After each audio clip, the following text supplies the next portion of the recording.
When that day come to a close and the sun began to set, a million times I would let you know I never will forget the heart of gold you left behind when you entered heaven's gate.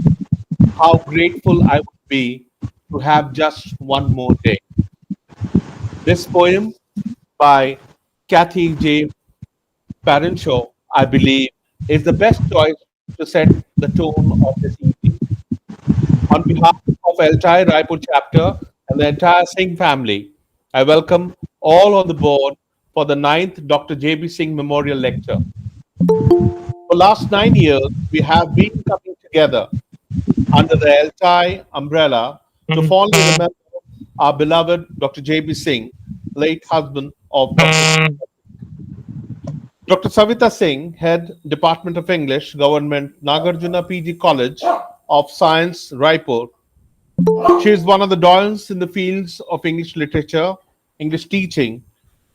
She is like a lighthouse which has shown paths to numerous ships to reach to their destination, sailing in the vast ocean of literature. Her lectures blend scholarly rigor with warmth, making even the most complex poems, novels, dramas feel alive and relevant. We are blessed to have her as our patron. Now, to begin this memorial lecture event, I invite Dr. Savita Singh, ma'am, with her welcome address. Ma'am, please.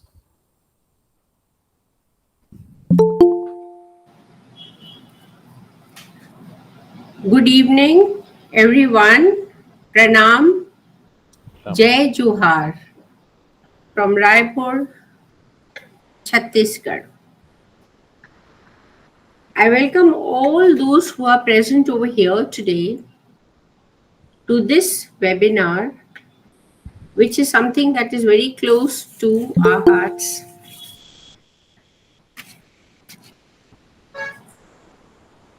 First of all, I welcome our resource person, Dr. Sojourner Pudi from NSHM Kolkata. We are really honored, ma'am, to have you with us.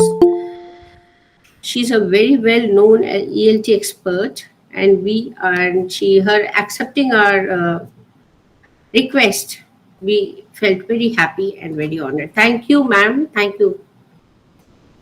So I welcome everyone over here. I would also begin with a note of apology that this lecture, which is normally held in March, Feb March, has got delayed this year. My apologies for the delay. Ultimately, it's, man proposes and God disposes. Half the things in our lives are just not in our hands. This memorial lecture series is in the name of my husband, and who was called back very early, very young. The principal of Rajkumar College, an educationist par excellence, and a visionary founder of his own school, Royal Kids Convent, in 1984. So I always, whenever I talk and think about this, certain lines come to my mind. So I quote, "Lives of great men all remind us we can make our lives sublime, and departing, leave behind us footprints on the sands of time. Footprints that perhaps another, sailing o'er life's solemn mains, a forlorn and shipwrecked brother, seeing, shall take heart again." So we all know that there are so many ups and downs in lives, and just thinking of certain people, certain lives, everyone gets encouragement. And being a principal of a school, the founder of a school, he has touched the lives of many, many students, many teachers who, thinking back on him, get the courage to face life all over again. Today, we are blessed to have Dr. Saujanya Hudi with us.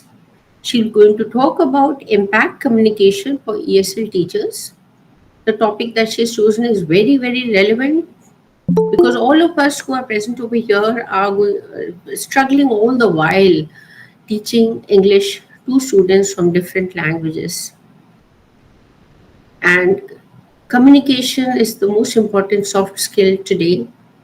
Otherwise, getting a job or getting employment is such a tough task. So her topic is very, very relevant, and I'm really honored and very impressed by the choice of her topic. Moments have to be captured, and they grow and they become our memories. So today, let me not take much of your time. Let the momentous ninth Dr. J.B. Singh Memorial Lecture begin. I welcome once again all who are present over here. Really grateful to you. Thank you so much. Welcome. A very, very warm welcome to one and all present over here. Thank you so much, ma'am. Thank you for this very emotional, very touching, yet very inspiring welcome address. With laughter and light, he brightened each day, a principal and an inspiring teacher who led the kindest way. His legacy lives on in every soul he helped shape. Here is a small video in loving memory of a man whose heart knew no bounds. So, for the video, I request Ramakant sir for the video.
Sound नहीं है. Sound नहीं था. Play again. 1 minute का तो है. Play again with the sound.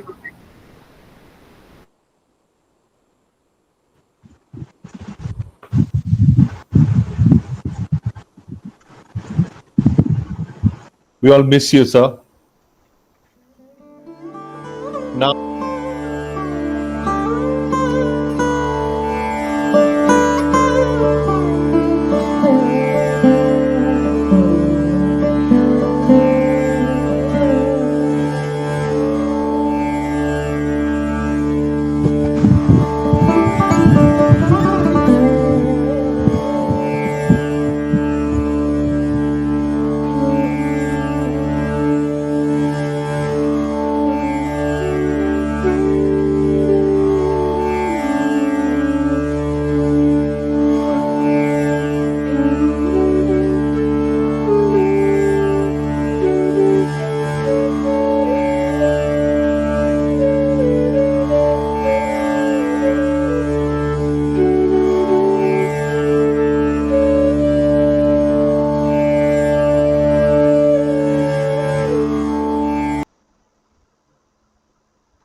Sound आ रहा है. Okay, चलो that's all right. All right. Okay, Ravi Shankar.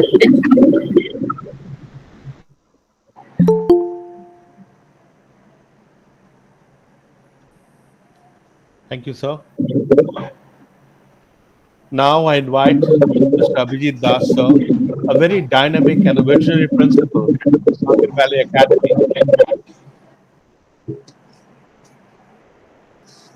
Ma'am, it's echoing. I'll just wait for a second. Now I invite Mr. Abhijit Das, sir, a very dynamic and a visionary principal.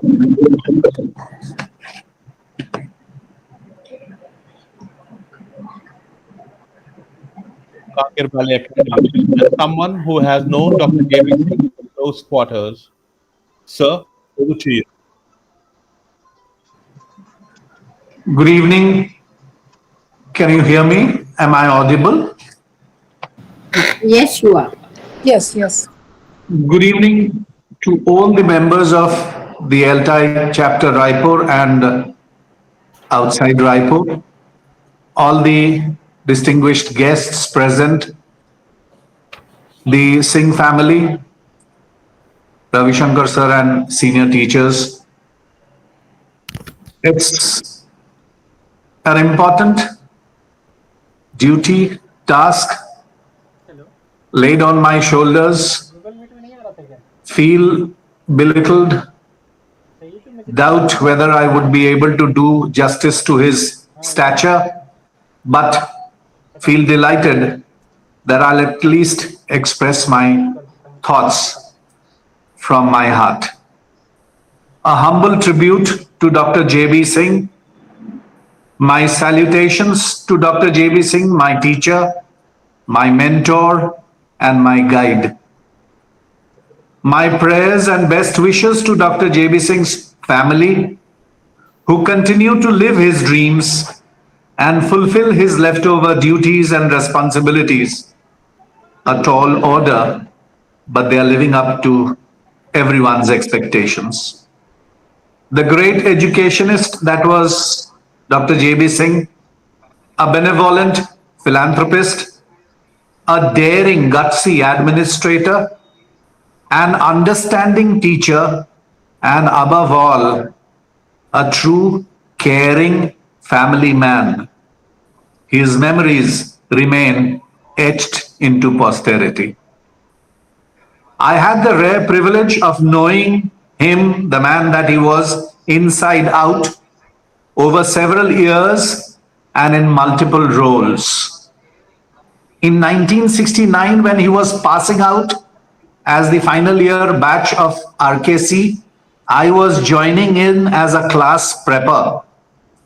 And I knew him as the outgoing batch's set leader. Experienced him as my own subject teacher at the secondary and the senior secondary school level between 1979 to 82. I interacted and learned from him as a guide and as a senior colleague when I eventually joined the services of RKC Rajkumar College from 1987 onwards. I worked for him and with him when he was the principal till I left RKC in 2008, but he told me at that time, not wanting to sign my resignation letter with his acceptance signature, he said, Abhijit, you don't need RKC, but RKC needs you. I would ask you to stay back. Unfortunately, I couldn't rise to his expectations at that moment. And for looking for a brighter future, I bowed out gracefully. He had tears in his heart. He wouldn't show it in his eyes, but I saw the pain when he saw me not accepting that little but forceful request. It hurt. But we never actually parted. We only parted physically. I was his opening pair partner with him at all staff student cricket matches. I enacted his plays alongside him on the stage at RKC. In fact, when I look back, I see him as my lifeline for my whole life all along. Even today, I have many, many examples and experiences which I can fall back upon. He protected me and my family in times of need, excuse me, and even saved my job on one occasion, one crucial occasion. That was his nature. Paying tribute to him is like eulogizing my God. So much so that his revered father and his loving mother still treat us like their sons. Dr. Mrs. Savita Singh, his better half, dotes over us like his brothers. And the Singh family nurtures and cherishes the legacy he has left behind. I know a Herculean task, but it is he whose presence around gives them the courage to go on. As he himself would say, the show must go on. I, as a humble disciple of his, the legend that he was, salute him, remember him. But for all of us who were dear to him, near to him, for us, the void remains. Thank you. Thank you very much. Thank you, sir. That was a very emotional and a very touching tribute. Indeed, it's an irreparable loss. But when somebody like him touches our life, it stays forever with us. Talking about ELTI, the English Language Teachers Association of India, is one such association which is a beacon for language educators. It builds bridges between classrooms and communities, nurturing lifelong learning. The I in the acronym ELTI stands not only for India, but it stands for inspiration, innovation, and insight. The Raipur chapter has organized the 8th Dr. J.B. Memorial Lecture last year in the month of April. The lecture was delivered by Dr. Prantik Banerjee, Professor, Department of English, Hislop College, Nagpur. He spoke on a very relevant topic of impact of AI with an even interesting title, Arts in the Time of AI's Aristotle and Hamlet's Android. This lecture was very well received by each and every member who had attended this. We look forward for many such events this year. Now, before I proceed, I would like to ask some questions to everyone. Do you all speak to convince or just to be heard? I mean, just like that one guy who is always there in WhatsApp group, WhatsApp chat. Or maybe another question, have you ever tried explaining your boss, your spouse, your friend, or your children, or your pet, and got the same blank stare from all the 5? How many of you think that you are a great communicator until someone says, wait, कहना क्या चाहते हो? Well, dear friends, it's time to answer all this. And I have this good opportunity to invite Dr. Shashank Gupta, who shall be introducing us to our speaker of the evening. Sir, over to you. Thank you so much, Ravi Shankar sir. Hello, good evening, everyone present here. I am Shashank Gupta, a student of Dr. Savita Singh. I am honored to be the part of this memorial lecture, and I also feel honored to introduce Professor Saujanya Puri. Professor Saujanya Puri is a distinguished academician and an expert in effective communication. Currently serving as the professor and head of the Center for Language and Communication at NSHM Knowledge Campus in Kolkata.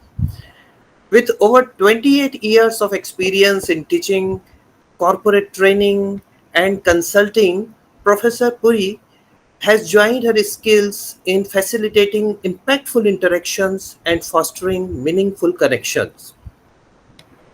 She is an alumni of prestigious institutions including Sri Satya Sai Institute of Higher Learning, Anantapur Campus, Puttaparthi, the Central Institute of English and Foreign Languages, CIFL, Hyderabad, and the Indian Institute of Management, IIM, Trichy. In addition to her academic roles, Professor Puri is a published author. Her book, Connect, Mastering the Art of Effective Communication, offers comprehensive guidance on honing communication skills and becoming a proficient communicator. Beyond her professional endeavors, Professor Puri is the director of Career Development Center. She works towards bridging teaching learning gaps with value-based academic curriculum for the educational institutions in rural India. I would like to invite Professor Saujanya Puri um, for your lecture, ma'am. Thank you so much. Um, and over to you, ma'am. Puri, ma'am. Thank you so much. Thank you so much. Good evening and pranam to all the distinguished guests, and Good evening, especially ma'am. thank you, Savitaji, Dr. Savita, for the warm invitation and giving me an opportunity to be at this forum, which is very erudite and which is a fond memory of your better half, Dr. J.B. Singh. My prayers and I seek his blessings as we go ahead with the lecture today. I also would like to acknowledge the presence of Dr. Savita Singh, Dr. Sunayana Mishra, and Dr. Ravi Shankar Panikar. And thank you, Mr. Gupta, for that introduction. Well, after such introduction of late Mr. J.B. Singh, who has been a precursor for this discussions and which continues to be in this 9th year, well, to take on a topic which is very relevant at the same time, how do you teach communication to language teachers? That's going to be the biggest challenge. Well, let me tell you, I'm not here to teach you how to communicate, but then I'm just going to pick your brains on a couple of areas, because the topic which is set forth for all of us for our discussion today is impact communication for ESL teachers. As we are all aware, the changing times has necessitated a lot of change in the pedagogy, the teaching learning styles. Before I go ahead and delve deep into the topic, I just would like you to have a look at a couple of pictures which would give you an idea about what I would like to further talk about. I hope you can see the screen. Yeah? Are you able to see the screen? Yes. Yes. You can see. All right. Yes, ma'am. Now, when you see this picture, what comes to your mind?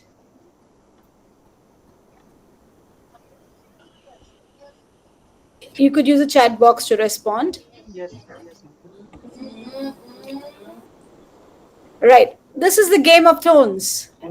We are dealing with times when I think as ESL teachers, we are dealing with a different generation altogether. We are dealing with Gen Z, we finished with the millennials, we're now dealing with Gen Alpha. We're dealing with a different set of youngsters who are exposed to the social media, who are aware of the happenings of the world even before we can teach a particular textbook, even before we can engage them in a discussion which is relevant to any poem, any prose, or any drama. It is available then for them on the internet. So let's quickly look at what is the statistics talking about. Now Facebook, when I was making this presentation, was about 3-4 years back. I'm using the same slides, but I thought I would bring it relevant to the classroom, right? When we were talking about it a few years before, you had about 1.86 billion monthly active Facebook users. And the Gen Z says Facebook is for uncles and aunties. They no longer are active on Facebook. you have 19 out of 20 teens have taken a selfie. I think the number increases now. It includes all of us as well. To a large extent, aping our youngsters and our friends, I think we are racing and coping with the changing times. From the 2013 to the 17, the number has increased to a few millions. And all this is communication. LinkedIn, which started in 2002, has much more followers and is considered to be an area, a space where recruitment happens, where you are more supposedly to be more active, to be a formal communication system, wherein you're trying to recruit your prospective teachers or people connect with, their professional connections are established. And well, then you have the grams, the Instagram. There are about 8 million registered businesses using Instagram today. And you have a lot of ESL classes happening on Instagram. You have a lot of these kids taking sessions for the youngsters on how to communicate eloquently and how they could, there are a lot of these CBSE, ICSE, and state board language classes which find their way into these pages. Technology is changing the landscape, and the rate of which is astounding. It talks about some trillion and million, some thousands of, transactions which happen in the social media platform. So of people, there are about 72% who watch television online. And there's just recently, a day before yesterday, well, when there's a lot of hue and cry which was being raised about Instagram actually not helping the youngsters of today, especially exposing the teenagers, there's going to be a separate Instagram which would cater to the children. So you have a whole host of new realities which have emerged because of these digital tools. Right from your LEDs to having supersonic gadgets to having AI replacing, there's a lot of debate which talks about AI replacing the teacher. So you have all of this which have made it very important for us to delve on a topic today is impact communication in the ESL classroom for the ESL teachers. Now, nothing can replace the teachers. I'm sure this would sound like music to everyone. But then, with the changing times, have we as teachers adapted to change? Well, as part of my work, when I interact just not with the teachers from the urban areas, but also from the rural and the smart cities, well, I guess with the stress and strain of time, there's a lot of debate which is there and a lot of confusion in our heads. Sometimes the teachers who've been confident till about a few years back find that, ma'am, I do not know, the youngsters of today do not want to sit in the classroom. I cannot have the same connect with it. So here what happens is, somewhere down the line, I wouldn't say most of us, but then is it our confidence which is dwindling? And then is that impacting our communication? Because the student today in the classroom looks at us always with an eye that, is it so? Can I get a better version of this in the social media? That questions our capabilities. Well, there's a huge statement I'm making. I would have a lot of people really not happy with this kind of a statement. Well, I'm not that these critical 3 C's are very important for having impactful communication. I strongly believe that as long as we can put forth our ideas in an effective fashion, immaterial of which times we are in, we would be successful in the classroom. And one important aspect is confidence, communication, and capability. The three C's are very relevant for communication, and they're all linked. They're all linked because we hesitate. We hesitate to say what we really feel about a class, feel about a student. We're always anxious that what would be the repercussions of it? Would it be the parent who would approach? Or would it be my coordinator, my teacher, or my principal who would interfere in the process? Well, I'm not talking about schools which have an open communication system, but we are living in changing times. So, communication, when you say, is interaction, exchange of ideas, but the very important aspect here is saying things with confidence, saying things with confidence of what you mean and what you mean what you say, because the youngsters are always looking at us that, do you walk the talk? Do you mean what you're trying to say? Then comes another aspect. I would move into communication a little later. One is capability. Be good at what you do. Strive continuously to be better. I think who else would understand it better than our teachers? I think teaching is, all of us have taken up teaching by choice, but not by force. So once that sets in, I think there is no question of us feeling diffident of our capabilities or questioning the capabilities of our own brethren. Now, life is a Game of Thrones. If you've seen the series or read the books, you would understand that these are the times where we are teaching, where the students have been exposed to varied themes of understanding life. And education much better than us because they perceive the way we stand in a class, the way we talk in a class, and the way we interact.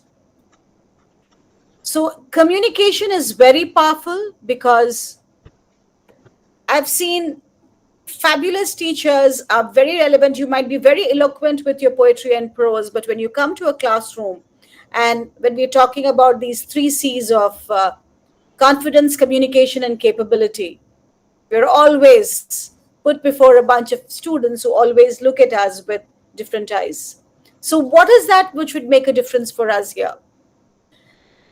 We never had to understand this impact communication and what is communication, why is it very important for us as when we started off in the initial days of our teaching. But 2025, the child is exposed to life skills. The child is taught right from their childhood on how to speak, what to speak. But then to be relevant in our classroom, all world's a stage and we are mere players. 45 minutes or 50 minutes, we play our role as that teacher. And how do we have that wow factor when we leave the class?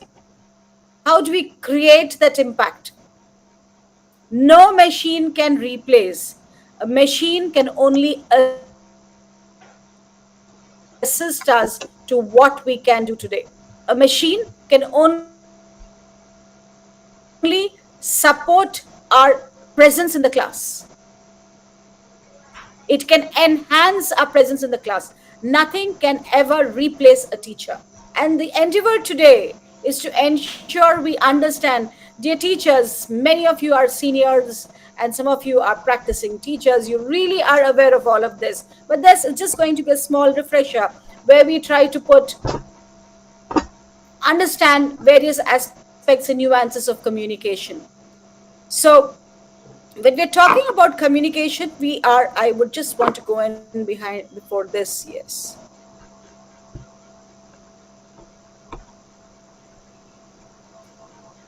1 second, just a bit of. Right. Can you all see the slide? I've just put up a lot of pictures here. Some make sense, some may not make sense. It is said we communicate more with our presence in the classroom, even before we open our mouth, even before we start teaching, we have created an impact in the class. The way we walk into the class, the way we carry ourselves. I often get this feedback from my teachers of other subjects in our college and elsewhere, wherever we go. They say, ma'am, language teachers are always well dressed. They're very presentable. 2025, no one cares whether you had cooked the morning breakfast and made the whole lunch the whole day and you're in the class. You need to perform. None of the students is really concerned what was your health situation, how we were doing, and what was the we were running errands in the morning, but then can you deliver? Are you able to create an impact those 45 minutes? That's where the teachers, the management, and the students. So demands are very high on us. So the very first thing is we are communicating with our entire personality. We are communicating by the way we are. I had a young teacher long time back telling me that, ma'am, we need to be like that favorite film actress who walks into the class with a great hairstyle and then is very relevant. Well, I said, I beg to differ. You can be you, but it's very important how you establish yourself in the class. By the way we are.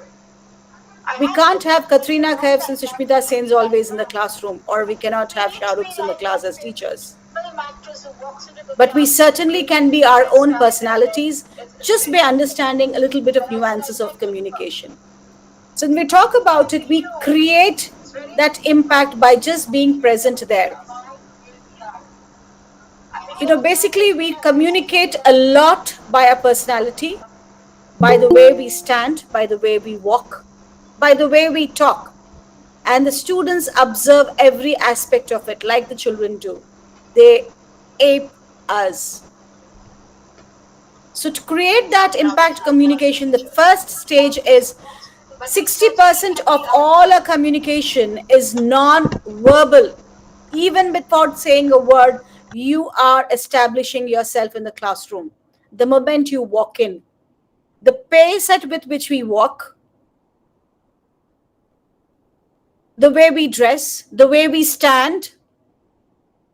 So the very first aspect, as teachers, I guess now it's become quite a rigor, even in many of the institutions. The other day I had a communication expert, and she is someone who works on grooming of resource persons. So I said, resource persons, yes, ma'am, I'm employed by various international school management to train the teachers on how to dress and how to walk into the classroom. I said, my God, that's reality. Because everyone looks at trying to fit in, and that's communication on how you carry yourself. The very first aspect is how we are in the classroom. So when we're looking at communication, we are basically looking at the 4 aspects. I will come to this. I will close the slide. I will come back to it again. Yeah. Okay. We are going to basically focus on how we are going to create that impact, because each of us is a personality and each of us is trying to create an impact by just our presence. Now, when we talk about our presence, we're talking about the way we do our hair, the way we dress. All that is communication. Maybe the madam had a bad day, the sir had a bad day. It doesn't matter to them, but then how we are relevant in our class. And that is a big word which we said, grooming. And grooming industry is increasing leaps and bounds in the world today. And it's very important for teachers as well. whether it is to be more relevant. I guess I keep talking about teacher in the classroom to become more relevant. I think these are one of the important aspect of communication which we teach right from our students to the resource persons is how would you carry yourself to the classroom. Next comes, and that comes under your non-verbal communication, because 60% of our time we basically are indulging in communication which is non-verbal. The rest 40% is verbal communication. Now, when we talk about this non-verbal communication, the way we walk, the way we talk, the way we smile. Now, you might say, ma'am, are we going to be robos? Can everybody have a perfect smile? Can everyone smile the same way? Well, the very first thing is to establish that contact. None of us understands the power of an eye contact, because a student who has been in a classroom where he has always been exposed to teachers, because we have students who come in into the higher education, basically who finish their schools and come in, and we can see a lot of impact which comes in. A student who has been into system where everybody walks the talk would always become a confident person. When we are talking about our confidence, capability, and communication, we are always put under a scanner for all three aspects. So when we're looking at communication here, when we're looking at you, the moment you love yourself a lot, you would put it up to yourself, and that's the very first thing is you are going to be more confident when you walk into your classroom.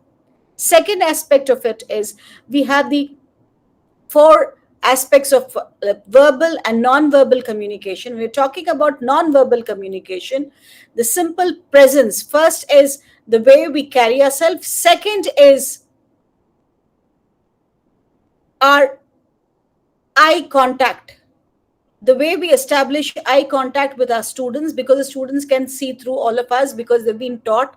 I guess I have senior teachers who often tell us that, ma'am, throughout our life, we've grown up with a system which told us that you can't see eye to eye with your elders. But now you tell us that that's what we have to do. I think it is very important, because an eye contact talks about our capability, our communication, and our confidence, because kids too appreciate it.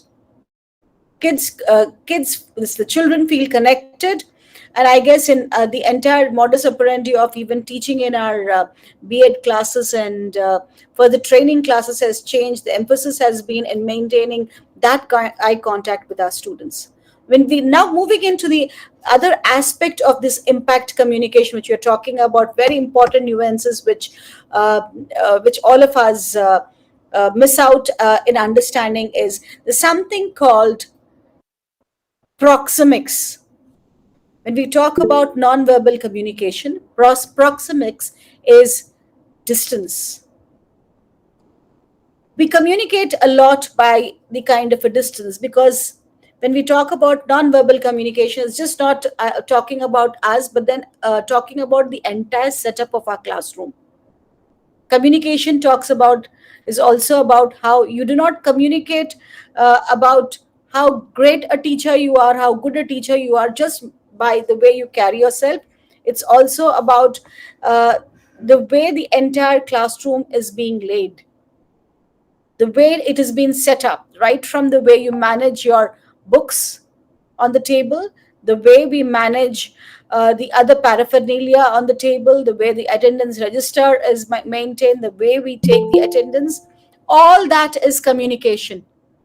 Because in 2025, we are exposed to students who are always putting us on a scanner. So, and that is another a major communication aspect for all of us. Then we move into understanding, this is all comes under your non-verbal communication, the distance. Proxemics is a study of distance between individuals. Right. Just a minute, please. This is the network. 1 second.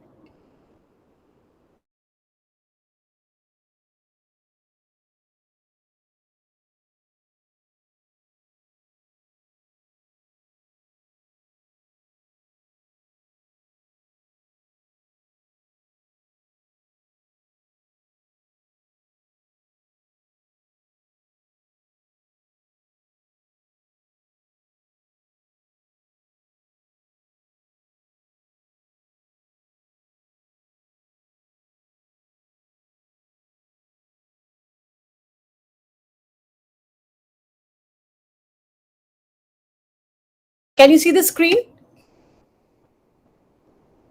No, ma'am. No. No, no, no. Okay.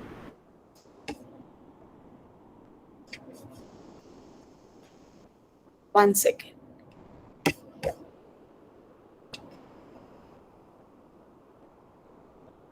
Can you see the screen now? Yes, yes. Okay, perfect.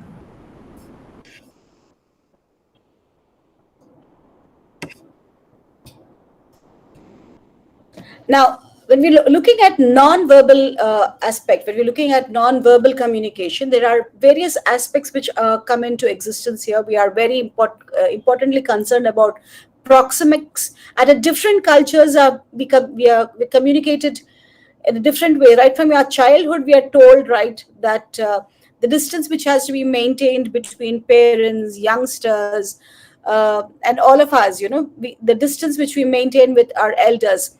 But children of today, I think we have these sessions, but it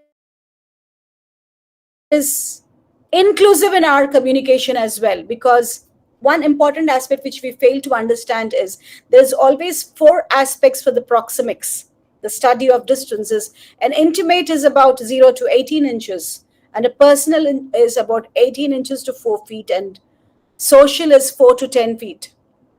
In our classroom, while we communicate to create that impact, if there are often teachers who are walking in between the rows, there are often teachers who are trying to create that space between a student. So it is very advisable that we don't intimidate the student, but at the same time, make the student feel connected about what is happening in the classroom by our presence. So that means the distance which we maintain, that also create an impact. I've often noticed that the senior teachers, after a point of time, they had the liberty of getting a little closer to students and talking, or maybe the youngsters. But then we understand that this emphasizes to a large extent communication, but keeping very strongly in mind that the haptics aspect of it. When we talk about nonverbal communication, they are very, very key factors on determining on how we are able to communicate in our class, how we are able to create this impact in our class. So a little understanding of this distance which is there becomes very important. And then the power of touch, which we call as haptics. Well, I might sound as someone who's going against most of the ideas of, that utilizing a touch and a distance in a classroom, very much aware of it. But then the study says that, it's basically how one feels about, the haptics. Haptics is the touch, basically, or how you reiterate a person's idea about you.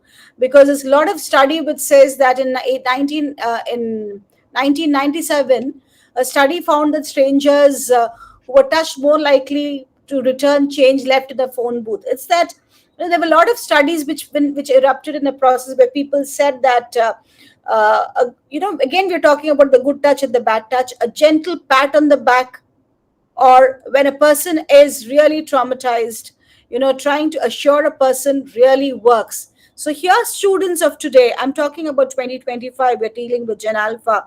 They're very much aware about most of the aspects of it, and some of them may not be aware.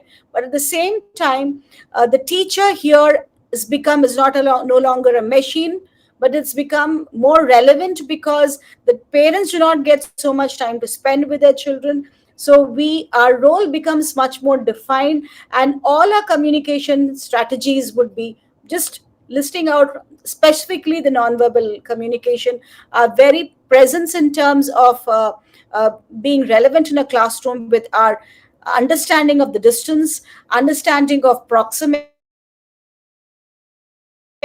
and then is the chronomics aspect, because we're often told, chronomics is a sense of time.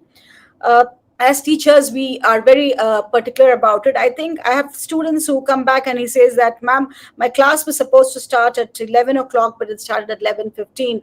And it kind of we lose out. If you look at a teacher, I think most of the institutions of today, all the education institutions, have their own appraisal systems and understanding of a teacher. You might say that, ma'am, in our school we can't be late, but I'm not talking about schools which have the school management systems in place, but or various coordinators in place. But I'm also talking about institutions where there are teachers with not so much of monitoring, or maybe who still fail to understand the impact it can have on a student. Because end of the day, to be impactful in our classrooms, or to have that impact communication, to walk the talk. We started off with the presence. We went on to talk about proxemics, chronomics, and we're talking about, at the moment, haptics, and now we're talking about chronomics, which is the study of our time. Because if you say, I will give your answer sheet tomorrow, and that tomorrow it has to happen. And that's where the impact communication comes in. Because, we are dealing with the Gen Z, which is, I would say, Gen Alpha, which is looking at time in real time, because they're spoiled by parents who cater to their needs at an instant. They like to eat a specific food. They get it on their table, at least in most of the homes, and which are in the cities, that they're able to Swiggy it or Zomato it, or the parents pamper them. Even if they're located in the remotest of places, they believe on, everything is available at a click of a button. So they feel that the teachers also would be like that. They really wouldn't connect with our understanding that there would be time. Teachers also have their problems, might have health issues. So it's very important to have that realistic understanding of sticking to our deadlines and our timelines, because that is very important. Because chronomics has been one important factor of our non-verbal communication, and which is going to have a great impact, just not about what time you come in and go, but also about how we are trying to cater to them in terms of promises made, in terms of our assignments, in terms of, ma'am, you said you will conduct an exam tomorrow. Ma'am, you said you would take us out for a picnic. So, we fail it. It's like our parents. Let me tell you that when we, as part of a couple of projects, when we were doing a lot of analysis with the higher education, with the +2 kids, or maybe with the secondary level students, the research always came out that, like the parents, these are the same things which they carry forward in their college level as well. So it becomes very important that we are very conscious in setting those goals and realizable deadlines which have to be set in terms of understanding of our time. So that is one important aspect of non-verbal communication, is also the sense of time. Another area is kinesics. Right, ma'am, my teacher did not recognize me because the teacher behaved as if I never existed in the class. So one important aspect, eye contact and our facial expressions. It's like teachers telling us that even if I'm sick, even if I really am not in a mood for a lecture, but then I go to a class. Some of us enjoy being in the class because it enlivens our mood. But then the child is always watching, and here the power of our non-verbal communication, we may not realize it. We may really not realize it. The kind of facial expressions of appreciation, reluctance, or, not really, accepting a specific answer, or maybe a gesture, or maybe an interaction. All this becomes very important.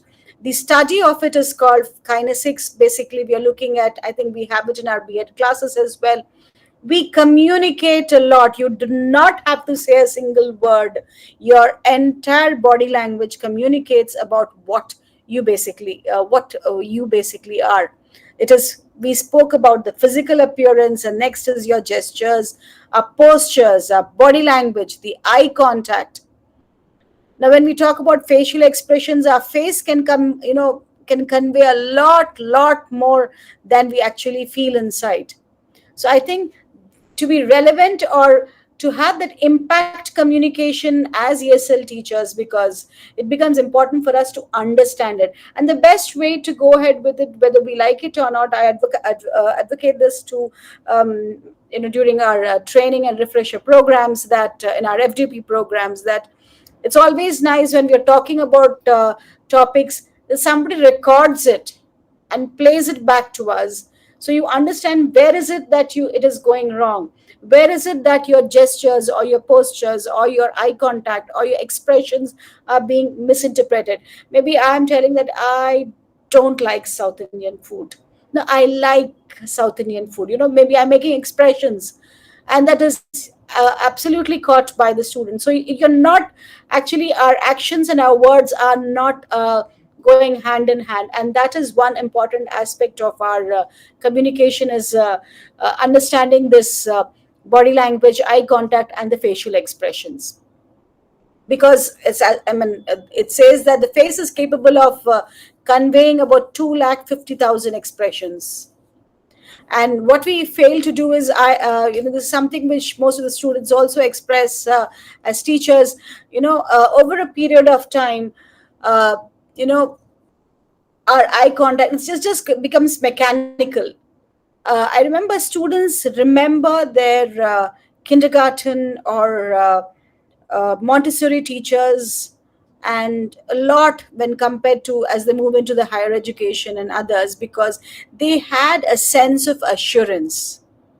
They had a sense of that personal touch and the eye contact which happens. But now as we move in, we don't, the classrooms are larger, and sometimes we do not make a conscious attempt to make this eye contact.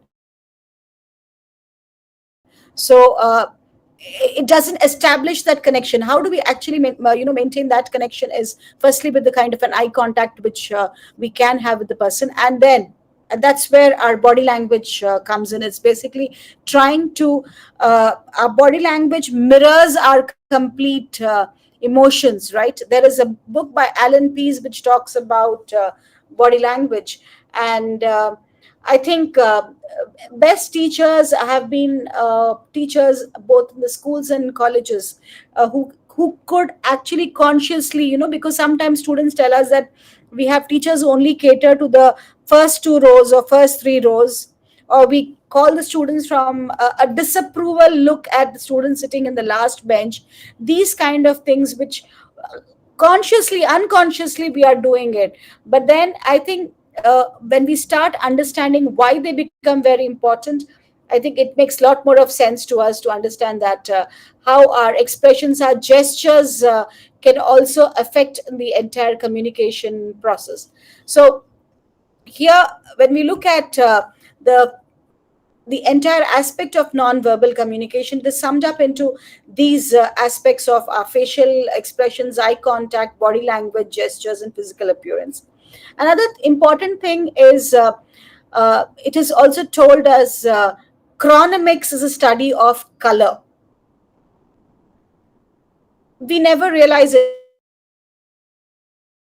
There are teachers who tell us that, ma'am, we follow a specific uniform in the school, but as teachers, we have a luxury of coming in a very colorful attire, and we are also having the luxury of wearing, I don't know if we have uniform in all the schools, but we do not. We have a luxury of being pleasantly dressed.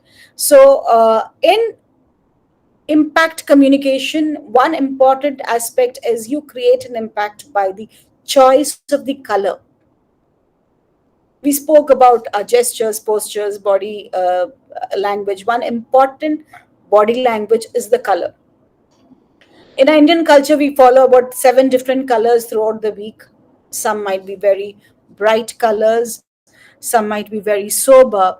But I think there's a lot of study which has gone in to understand that things which are very soothing to the eye for a student, something which goes with the entire decor of it. Now, I might have very senior teachers and others who would tell me that, ma'am, how can you say that it's my choice? I would like to wear what I would want to wear. And some schools and some institutions might have restrictions on the choice of colors which are encouraged in a class. But then it is for our own understanding that a set of colors, too bold colors are not advised, because until and unless you want to establish yourself in a class. Now that brings into the interesting debate which often happens, that don't I have a sense of freedom to decide the color and the costume I'd like to wear? By all means you have, but then when we're looking at creating an impact in the classroom, having that impact communication, and specifically in the ESL classroom, I'm coming back to it. Whatever I've catered to all the while is talking about in a general specific instance, like a teacher, for a general teacher. But when we look at an English classroom, they have varied examples around, and they look at us being someone who's able to walk the talk.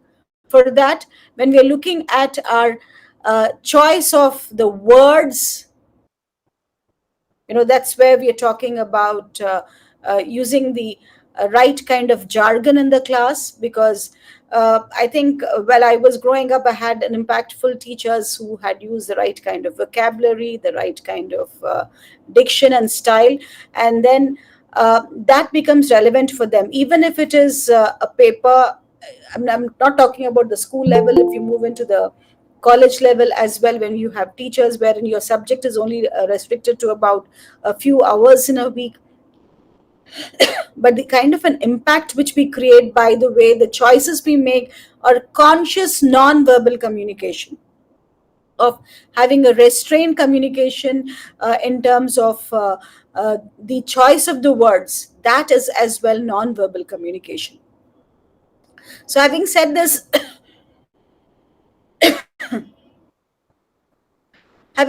when you're looking at the entire communication process to establish ourselves as impactful in a classroom, the conscious thing is you do not communicate by just telling them that do this, do that, or a subject, but you're communicating with your entire personality, whether we like it or not. We communicate.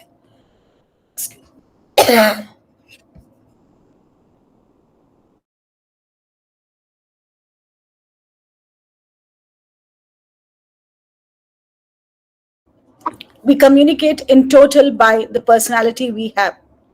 It is said that interesting study which says that the students who had brilliant teachers in their school days emerge to be very confident and exceptionally communicative students later in their life. We see a whole lot of them, and they would want to ape their teachers even in their further courses which they opt for. So here, when we are looking at the study of impact communication, it says that in the body language, communication is not only verbal but also non-verbal. Making an eye contact with students when you're talking to them shows that you're being very supportive and attentive. Making eye contact is also important when you are presenting to a whole class. It motivates everyone to pay attention and helps them to learn, as well as making them feel very much involved. And to make more eye contact, you might have to learn your lesson content more thoroughly. Because again, we're talking about the 3 C's. I will go back to 3 C's often. Yeah, you're more confident. You can have the eye contact. Because when we not have that eye contact, we are not confident. When we feel a little restrained by the kind of questions which might be asked. So you don't have to look away to read your notes. So it's very important that we have that. And the gestures is to emphasize your words.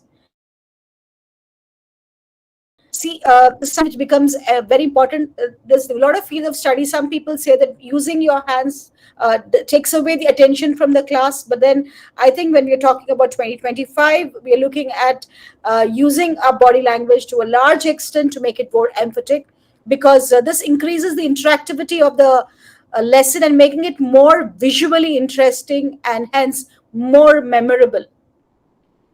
So it's very important to have a very open posture. So keeping your arms open and not to fold them, and use our smiles, nods, a thumbs up to encourage our students would help the student participate more and moving around the classrooms. I think this is something which is there basically very few teachers, because when there is a constraint of time and the classroom and the levels at which we are teaching, it would be it doesn't give a much opportunity for us to move into various zones, but gives them a chance that they wouldn't get zoned out and distracted. So that continuous movement in the classroom, when we are looking at basically the proxemics, when you're looking at the kinesics aspect of it, it's very important to also deal with negative behavior, to being instead of being confrontational, and you don't have to stand directly above in front of a student or point out, or instead of invading into their comfort zones. I think it becomes more equal, more relevant if we have that movement in the classroom, and then you don't have to scream and yell, because I remember students often are always put off by teachers who would reprimand them very loudly, scream at them, yell at them in larger classrooms, and more so when the current times with the kind of mental distress and tensions which are around. To become more effective, it is very important that the moment we are able to ensure that there is a lot of this movement and are more pronounced in our body language, the pitch at which we talk or the way we would interact would automatically draw their attention to the class, and this would be effective for you to deal with the challenging behavior in the classroom. Another important aspect which we were talking about is teamwork. We have a lot of these collaborative works to be one of how is it relevant to communication, because communication is when you feel that you're part of a team, right? The teacher is part of the entire student team. That is what we're looking at. That is can be promoted in terms of our group discussions.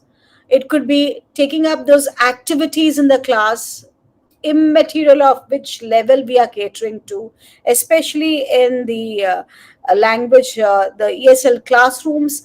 Collaborating with the student and being part of it helps them emphasize to a large extent. And that's where the entire energy of collaboration and communication and ensuring that there's a better understanding of the lesson and for better academic benefits would come in the class.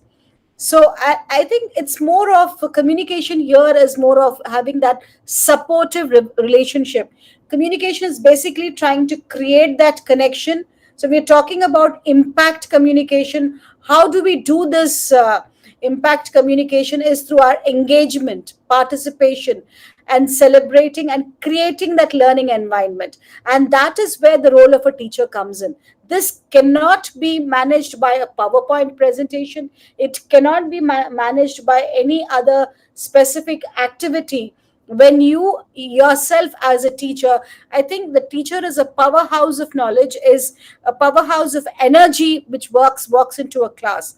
And all that to create that impact in the classroom, you need to be having that impact communication. And one aspect of it is the entire body language, the entire presence a teacher brings into the class, understanding of the various nuances of every student. How do I ensure that the entire energy and the system of the class is coming towards being a very supportive learning environment?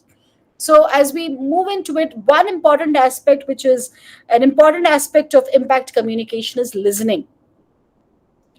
I think all of our teachers who have logged in here have been great listeners. But then the component of communication, 60% of all misunderstandings are a result of poor listening. Now, this is where I talk about nonverbal communication being very important and the presence of a teacher. You might have a great presentation, and we might have the best of resources, and then you might have smart boards, you might have classrooms fitted with excellent gadgets, but the teacher there is not connected to the class simply because no one is listening. Either all of them are just listening to the sound or the noise which is there, So to be ensuring, to effectively ensure that collaborative practicing of good listening in the classroom can benefit in two ways. Firstly, you will be a model for your students, because the biggest problem of communication is everybody wanting to talk.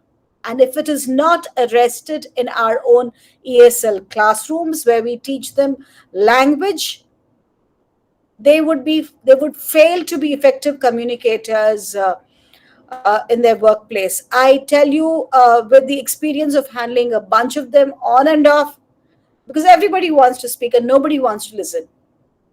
So that's where the active listening comes in. Because, and now more so ever, the kids of today need more of listeners.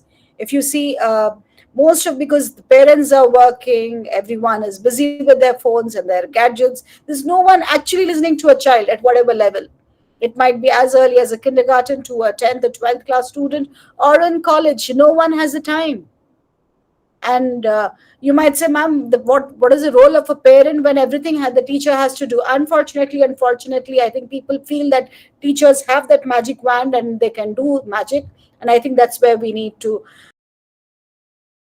be effective, is being active listeners, because you can correct misunderstanding and extend learning. And it's very important aspect of communication. When you're looking at this, the 3 C's which you're talking about, you're to being relevant, communicative, and confident. One important aspect to be an effective communicator is to be an active listener, and repeating back to them what you think and what they have said, and reiterating time and again. It's the best approach to foster understanding in the classroom. Right. And here, very important aspect is feedback. It's always said, I've said it, I've taught the lesson, I've come back. And most of the times, I often challenge when, though I've been into literature, moved into ELT, but I always had this question in my mind, that we've had students who have done literature for about 15 years. I mean, they've done their graduation, post-graduation, and then you ask them, or their school, they've learned a particular piece. When they come back, they say, ma'am, but still we have not learned how to communicate. That's a big challenge, because there's no feedback there. Now, if you're teaching Julius Caesar, now you're making them go through a piece, telling them, and some teachers do a fabulous job of it. And we have a constraint of time, we have constraint of examination system, we have the constraint of the kind of questions which are given to them to ask. It's more of a comprehension questions. But then, are we closing the loop of communication? Are we trying to get them relevant towards giving them a feedback about whatever activity which has happened in the class? It is one important aspect of communication is feedback. And many studies have shown that focusing on feedback is very important in the recent years. Right? It has been shown that a positive feedback builds a student's confidence and making them more likely to believe that they can succeed. Because we say, you don't understand, you're not doing well, you have to improve on your grammar, you have to improve on this aspect of writing, you have to improve on your speaking. But what do I need to improve? What aspect do I need to improve?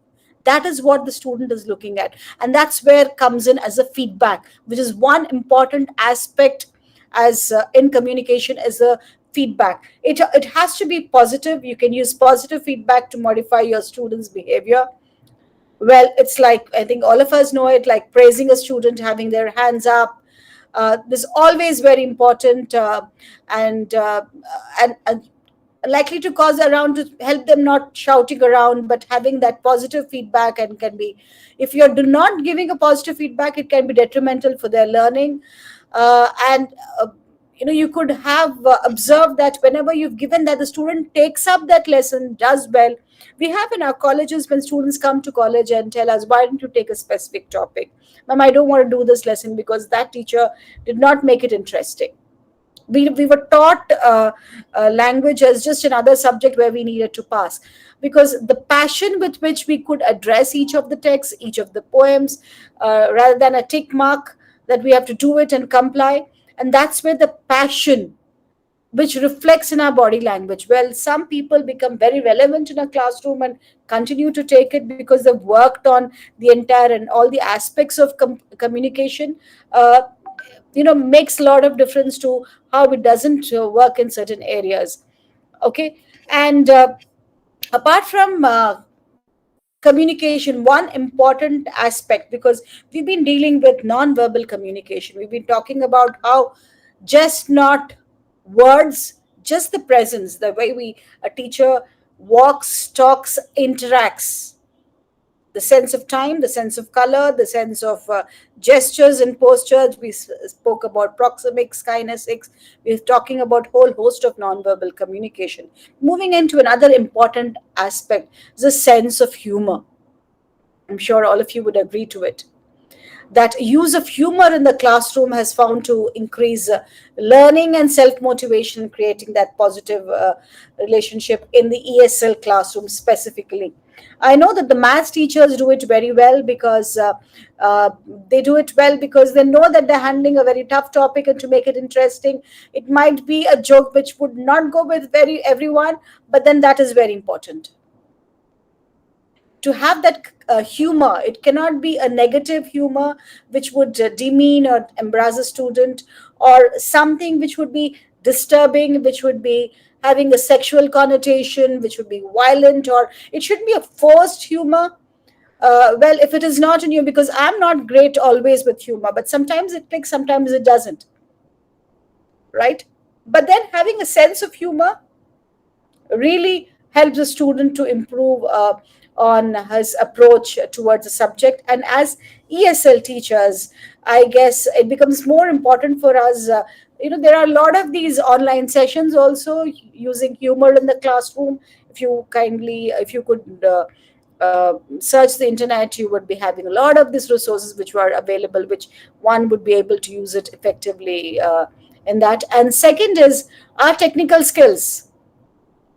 Well, as I started off by saying, teachers are the superpowers. They're the powerhouse of knowledge, the powerhouse of energy, the powerhouse of support for every student in any education institution. And more so ever, language teachers. Language teachers have all the energy to do right from extracurriculars to taking care of various activities in the school, plus being very relevant in the classroom and being the role models. There's a lot of pressure. I hope all of you understand and can connect with this. They're also observing how our technical skills are. Now, that is again a very powerful impact communication. If we want to be relevant, I think if you can handle a WhatsApp, I think it's going to be very easy for you to handle your online resources. When you ask a student, can you help me with this beta? The student likes it. But then that's again a non-verbal communication. The student likes always someone who's much smarter, and you're trying to communicate, look, I know all of this. At my age, I'm always learning new things, new technical stuff, handling my own stuff, because I'm going to be more independent, because the kids of today, 2025, we're talking about the Gen Alpha, the Gen Z, they also look at it, that is one area of communication. You're trying to talk about that's one different style of communication, because that and that you are able to handle your resources, one, in the classroom. Second is all that resource the students goes back and gets it back to us is available. And we also need to be aware of how to get these resources from online. So that is again a process of communication. When a student comes back and tells us that this is there with in this particular resource, this is my answer, I'm sure you're aware that you've also been to the same sites. So I often tell my students, internet is such a space that wherever they get the resource, we also get from there. So it's very important. It's very challenging, but it's very important. It's a very important communication that we are there in the same space even before they are. For that, I think our own homework and understanding of it becomes very important. And another important aspect of communication we're talking about is, it's always said that ABC, accurate, brief, and clear. When we talk about communication, we need to be accurate,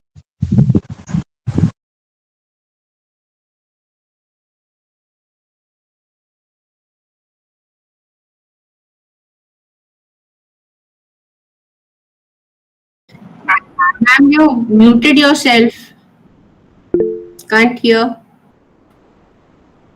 Sorry, for how many minutes? Was it just now? Just now, just now, just now, just Okay, now. very Yeah, sorry for that. yeah, One yeah. important aspect is the clarity which we are talking about is to be good communication, and good teaching is all about understanding and being understood. And it's very important that when we ask our students questions and using appropriate scaffolding to ensure they understand exactly, we need to understand the way, the clarity of our communication. So often, most of the communication is lost in transit, because either we are eliciting in responses as yes, no, or are we reframing our questions?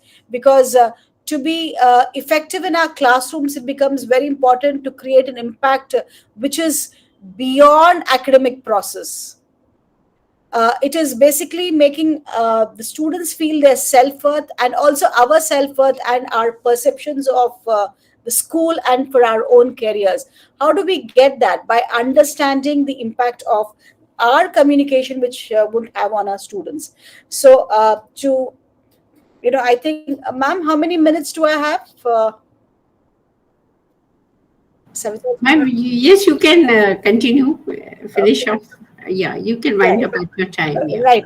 Yes, when because as we move into various aspects, it's such a to cover this we take a lot. It is a lot of time is needed for it. But then I wanted to put it in a nutshell to everyone, because when we're looking at the impact communication, everyone talks about communication. There are a lot of quacks around who tell us that, ma'am, there is verbal, non-verbal communication, and a non-verbal communication, the various aspects of it. But impact communication, how do we create that impact in that 45 minutes? To create that impact in 45 minutes, the very first understanding is the 3 C's which you're talking about are credibility, our confidence, and our communication. I put communication last year because our credibility is firstly established, our capability is firstly established the moment we walk into our class, in terms of having a very positive body language, by the way we are talking, by the way we are walking into a class. Because as I was talking a while before, there's a huge industry which is thriving on grooming. When we are looking at grooming for students, we're grooming for teachers, and there are a lot of international schools which are focusing to a large extent on how.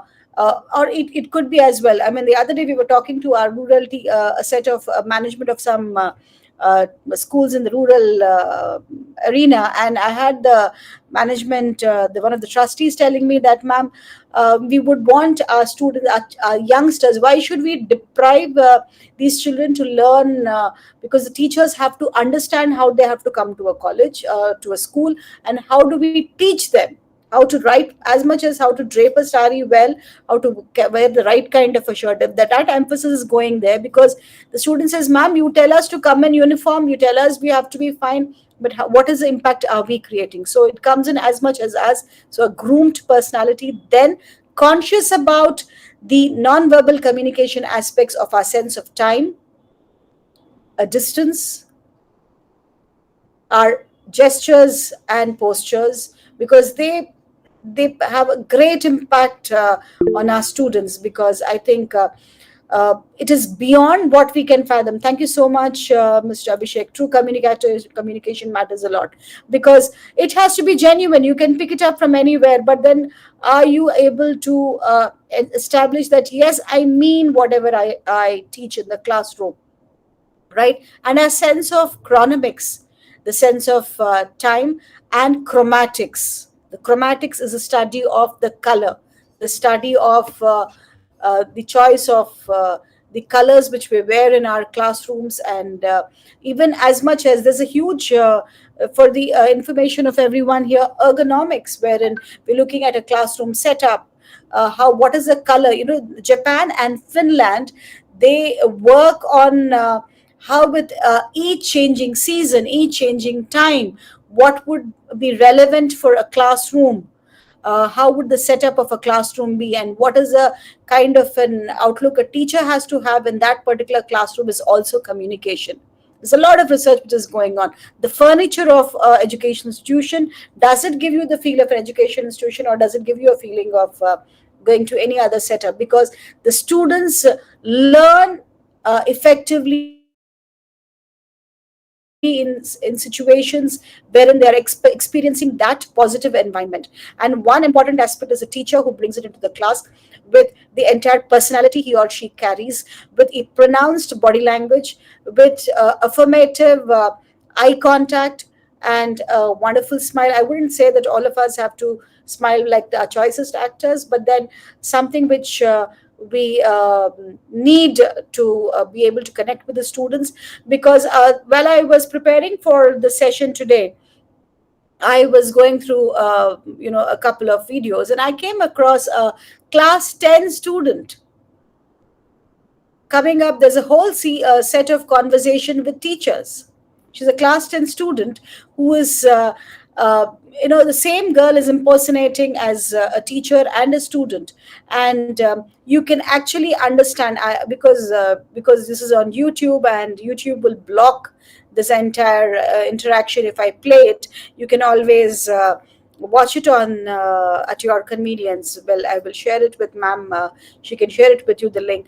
It's an interaction. The whole class is there, so you can understand that the kind of resources which are available for them, the expectations they have.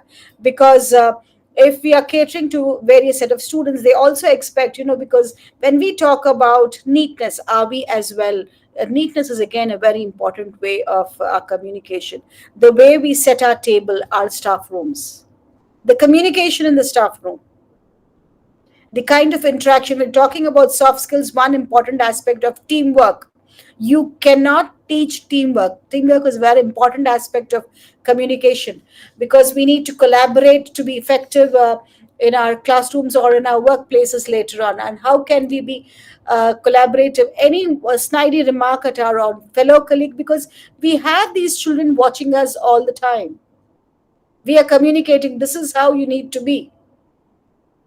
That is what is impact communication. In this 45 minutes, are we conscious?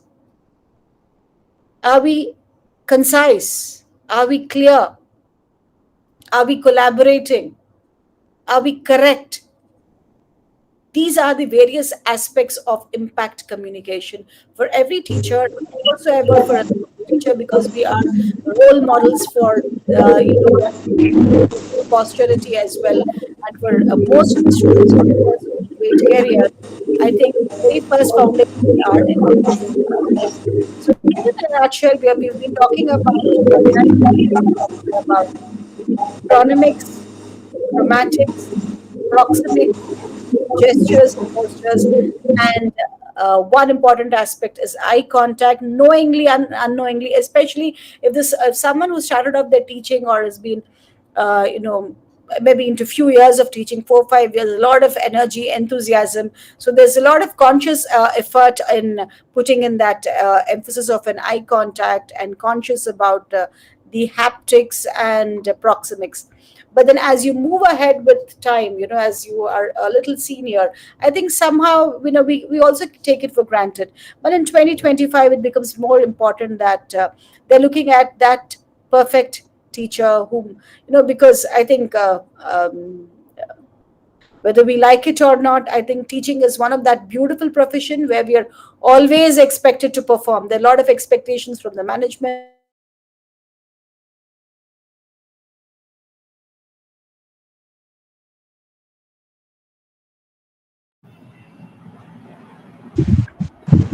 Video has stalled, ma'am.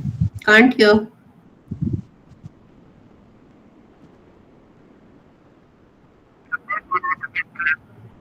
हाँ वो देखो तुम क्या कर सकते हो.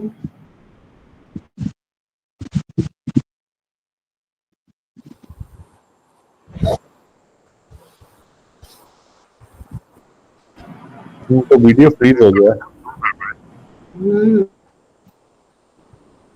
Hello. Yeah. Can you hear me? Yeah. Sorry. There's been a little bit of glitch of a network here.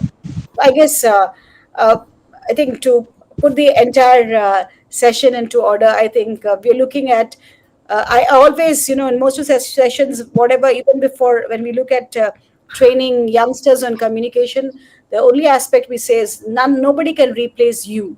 The best communicator or the best impact is working on our own selves. And I think impact comes in with just being you, but not resigning to a fact that saying that, this is how I am, I wouldn't change.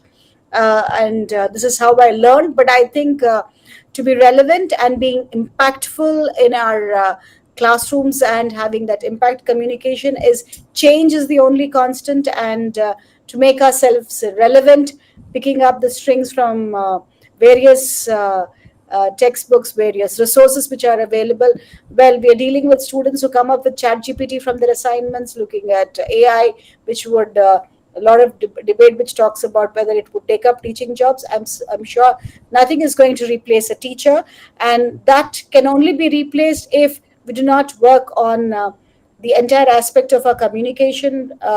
And a lot of, for the information, everyone, both in Swayam and in various platforms, you have online lectures, online courses, which are catering to communication aspects. So if you're interested, you could always be part of it. Thank you so much.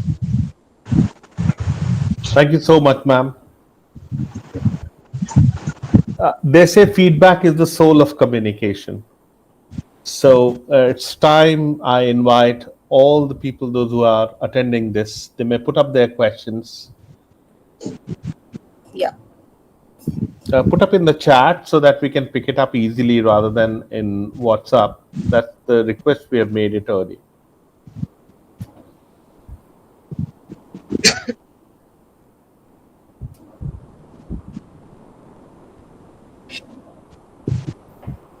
I would start with the question, ma'am. Oh, yes. Ma'am, I, being a communication skills teacher, often find difficult when I teach spatial communication to students. Like when I discuss proxemics and then shift to spatial communication, I often find my student not too much convinced with whatever I say. So if you can just help me out with it. Being a kind of trainers in our, I mean, if you do you take classes, where do you take, I mean, are you in the communication for higher secondary, college? No, ma'am, engineering students. Okay, so is it a part of their course or is it part of their syllabus? It's a part of the syllabus, but moving ahead, as they move to the end of the semester, when the campuses start coming, I also need to take their GD and interview. Okay. Now, when you're looking at, it's also known as spatial communication is basically also known as our, understanding of a physical space and distance. And it becomes a little tough for men to address this to a large extent because, that becomes another challenge for me. Yeah. The gender again is a challenge when you have to teach them. But the best way is, because the distance always creates an impact, because sometimes when you have to ask a question or maybe when you have to interact with people, the kind of distance which you keep, which we're looking at an interview specifically, you can't be going very close to an interviewer and answering the question. You need to have that few feet, right? So I think having a role play kind of a system would really work to give that impact. When a student comes over to make a presentation, that that would be an effective way to tell them about the public space and the social space, the personal space. And when I often do this with the student to talk about the personal space of the few inches, it's an automatic reflex. The moment you go very close to a student, he pushes back, whichever gender the person is, right? And I think and how people are misconstrued when you're talking about grapevine communication, when two people are sitting together, and the kind of misinterpretation of communication happens because of the lack of distance again, right? And when you're talking about cross-cultural communication to a large extent, right? A bus has a seating capacity of 40, but in India we put them about 70 people in a bus, right? Then we do not have any respect for a person's space. But I think most of the educated folks and many of the people nowadays respect that space in most of our communication and in our travel and others. I think those become best examples to teach them spatial communication in your classroom, right? Because I think it's once you're exposed to these situations, and I use a lot of, because I was very conscious of not using the videos and other PPTs here in the because it is on YouTube, because automatically the things get blocked, because I do this, so I really understand that. So you could show them in the class to make it as a reference point and touch point for them. Thank you. Thank you so much, ma'am. We have a question from Ms. Bano. Ma'am, please. Yeah. Yes. Yes, I have a question from Ms. Aparna Roy. Being a higher secondary school teacher of a vernacular medium, it's a great challenge for me to teach communication skills. Could you please help me? Ma'am, I guess nothing is tough. You said it's a great challenge for me to teach communication skills in a vernacular medium. You have a lot of these online applications which the students can be encouraged to use, because I think most of them have their smartphones, right? And there are a lot of these self-study modes which they can use for them to go ahead to learn it. And Duolingo has been one of those boons which is available, and there's a lot of these apps which are there in the Android phones, free apps, they don't charge, but then they teach better pronunciation and better understanding of any language. As a matter of fact, we've tested this to a lot of these free apps, including Sign In and others which are available. It's just that the students have to be encouraged, and they would be able to pick up. Firstly, they have to pick up the language proficiency, and rest is if you're talking about communication skills. As I told you, both in SWAYAM and various other platforms, they have courses and FDP programs for communication skills. It would be easy for you to enroll in any of them. Yeah. Any questions? Thank you, ma'am. Thank you for your suggestions. Thank you so much, madam. Most of our classrooms, ma'am, are all the time bilingual. To Okay. talk about, yes, most of the time we have to switch to Hindi. Mhm. And in our colleges, like you were talking about your interaction with people in the rural areas also. So we have students, ours is our college is a government college. So Right. many times we have all the students who are from the rural background. And many have actually never had a good English teacher. Yeah. So many times, when we are teaching and talking to them, both together, but they'll say that, "Dheere boliye, don't speak fast," because they're not used to listen to the language. So I tell them always that you listen to each other, listen to each other, read out and listen. I try to tell them that, but it is sometimes really a very, very tough job. Ma'am, Very tough. this is the same problem everywhere. I think NEP is catering to that. It is advocated that you could use your vernacular in the classroom. You need to, because I think they've understood it to a large extent, and it is. But I wouldn't want to get into that area of understanding whether it is right or wrong, or who are we, because the decision has been made. Yeah, it is catering to the students who come from vernacular medium. And one important way to encourage the students to improve on their proficiency in the language is because you need to always listen to a language. I think all of us understand, listen to the language. And where do they have the support? They may not be able to communicate, or they do not have the friends and others who communicate.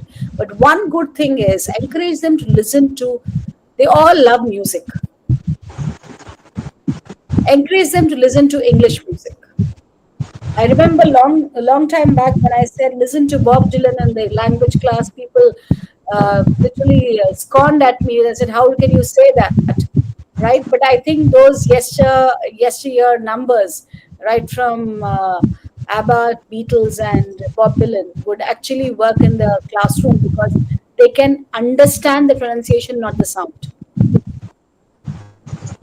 I found it. I've tested this and I really found it to be very relevant and effective, because once a student, because they're very keen on listening to music. Once they start listening to music, they try to understand and imbibe. We have, it's just a matter of practice if we can encourage them. And then I ask them to come back with the lyrics. So they consciously listen to it 2-3 times, a couple of new words, a couple of sentences which they get to listen.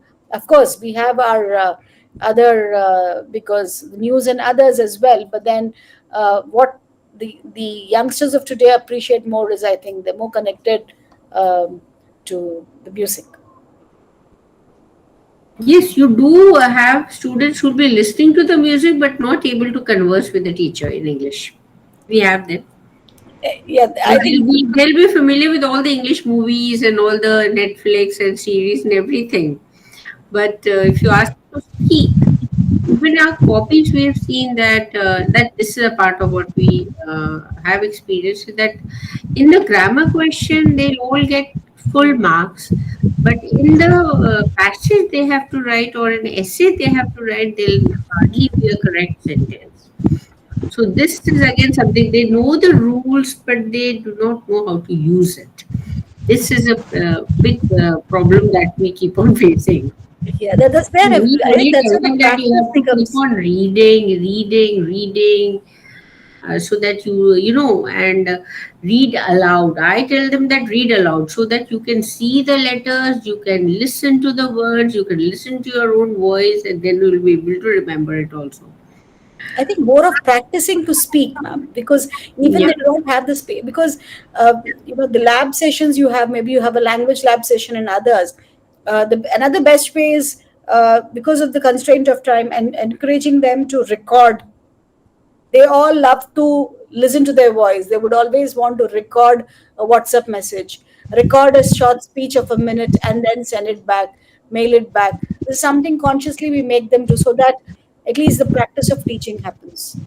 So And that's a very good suggestion. And I also like your suggestion that as teachers also we should be recording ourselves, recording it and seeing that where we go wrong and where we right.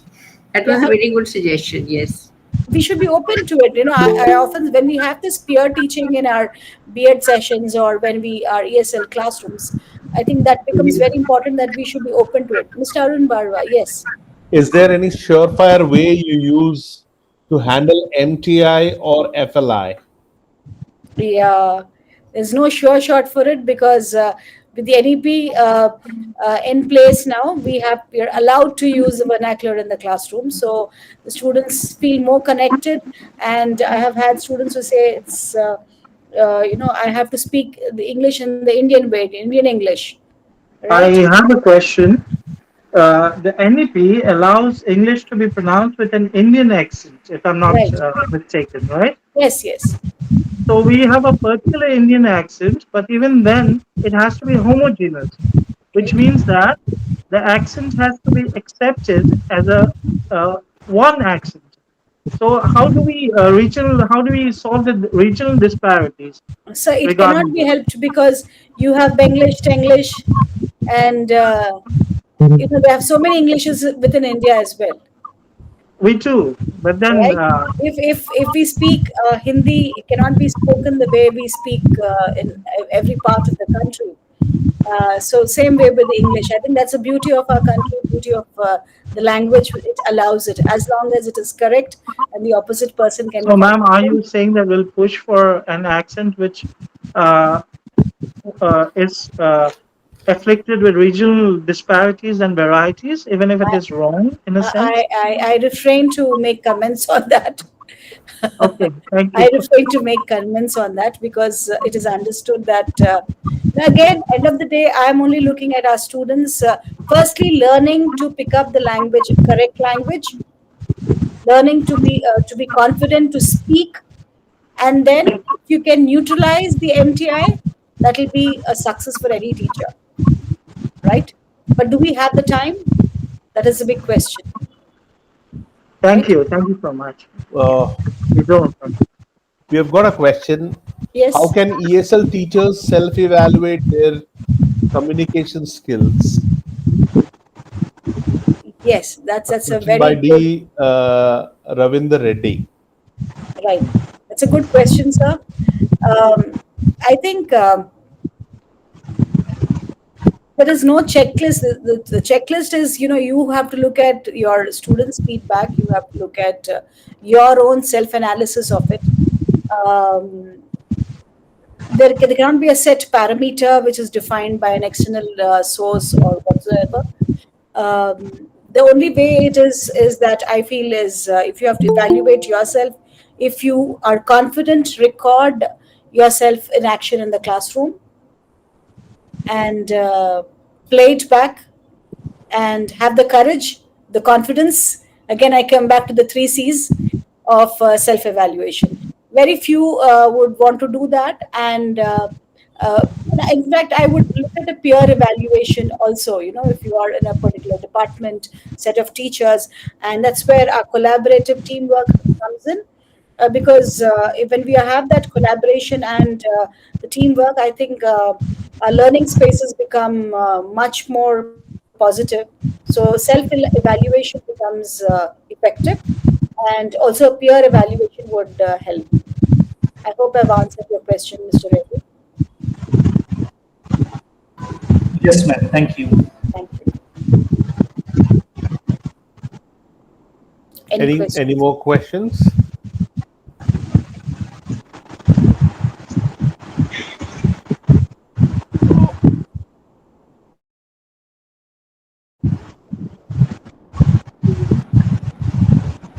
I think It was a very Any insightful questions? session. Yeah. A wonderful session, ma'am. Thank you so much, interesting. madam. Very interesting. And Very for me practical. personally, there are a lot of takeaways. Right. So maybe as an anchor, I am the one who would be benefiting the most by your session, ma'am. Thank you so much. Thank you so much, sir. It's been a very fruitful evening. We are enriched by so much of knowledge, remembering a very lovely personality, and coming together for a common goal to become better teachers and better students. Now, I invite Dr. Sunayana Mishra to deliver the vote of thanks of the evening. Ma'am, please. Good evening, everyone. It's truly a privilege to deliver the vote of thanks today. Being an experienced professor who has spent years working with students from different backgrounds, the session on impact communication for ESL teachers really struck a chord. We often focus on grammar and vocabulary in the classroom, but today's session reminded us that how we communicate, our tone, our empathy, and our understanding, it all matters a lot. And especially to the students who are still finding their voice in English.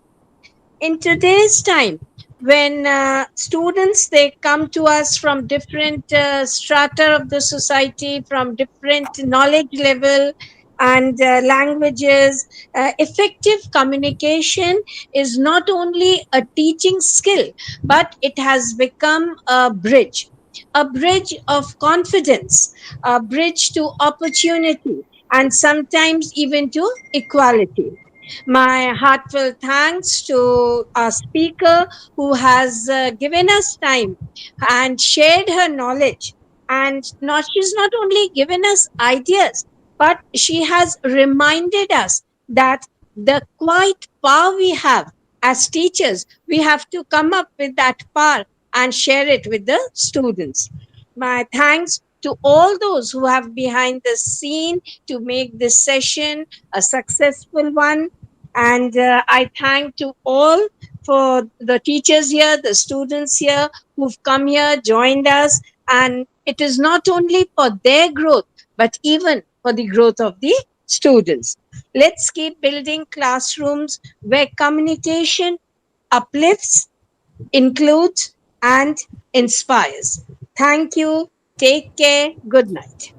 Thank you, ma'am. Thank you so much. Thank you, ma'am. To end up, I would quote G.B. Shaw's, the single biggest problem in communication is the illusion that it has taken place. But ma'am, with this session, you have cleared most of our illusion. Thank you very much. It's been a privilege to hear you. Thank you, one and all. Thank you, Savita ma'am, for providing me this opportunity to conduct this session. Thank you. Good night. Good night, everyone. Thank you, everyone. Thank you. Thank